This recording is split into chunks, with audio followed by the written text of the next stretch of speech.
Three monks, Hawk, Lock, and Sue, traveled along a mountain road. They talked about cat whiskers, the color of the sun, and giving. "What makes one happy, Sue?" asked Hawk, the youngest monk. Old Sue, who was the wisest, said, "Let's find out." The sound of the bell brought their gaze to the rooftops of a village below. They could not see from so high above that the village had been through many hard times. Famine, floods, and war had made the villagers weary and untrusting of strangers. They had even become suspicious of their neighbors. The villagers worked hard, but only for themselves. There was a farmer, a tea merchant, a scholar, a seamstress, a doctor, a carpenter, and many others, but they had little to do with one another. When the monks reached the foot of the mountain, the villagers disappeared into their houses. No one came to the gates to greet them, and when the people saw them enter the village, they closed their windows tight. The monks knocked on the door of the first house. There was no answer. Then the house went dark. They knocked on the second door, and the same thing happened. It happened again and again, from one house to the next. "These people do not know happiness," they all agreed. "But today," said Sue, his face bright as the moon, "we will show them how to make stone soup." They gathered twigs and branches and made a fire. They placed a small tin pot on top and filled it with water from the village well. A brave little girl who had been watching came to them.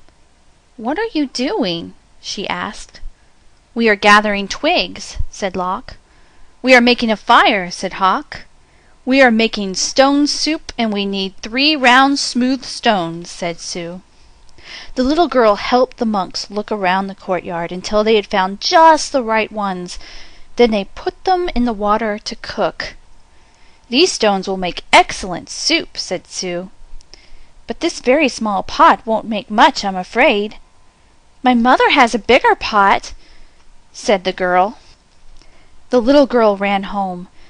As she started to take a pot, her mother asked what she was doing. "The 3 strangers are making soup from stones," she said. "They need our biggest pot." Said the girl's mother. "Stones are easy to come by.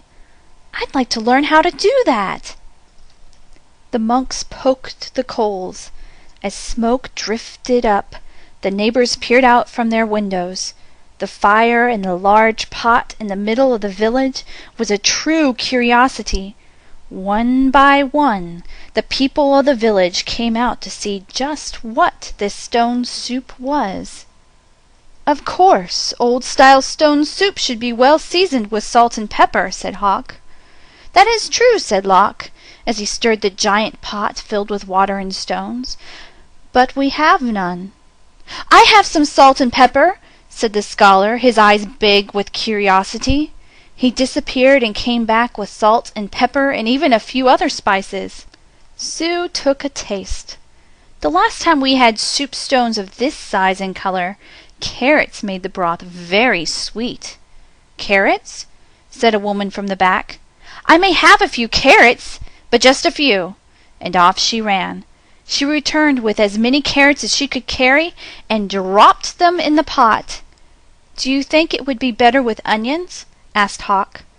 "Oh, yes, maybe an onion would taste great," said a farmer, and he hurried off.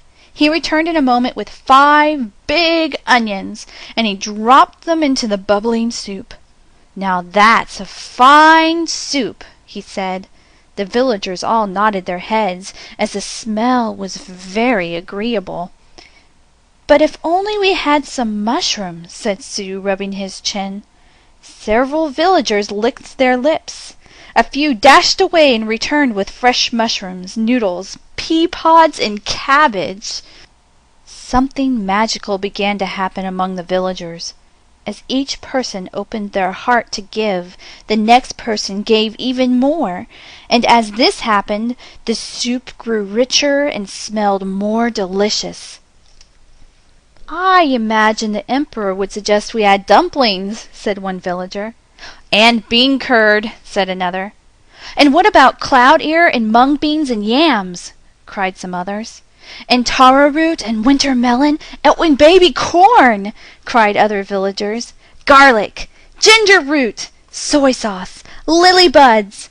I have some! I have some!" people cried out, and off they ran, returning with all they could carry. The monks stirred, and the pot bubbled. How good it smelled! How good it would taste! How giving the villagers had become! At last the soup was ready. The villagers gathered together. They brought rice and steamed buns. They brought litchi nuts and sweet cakes.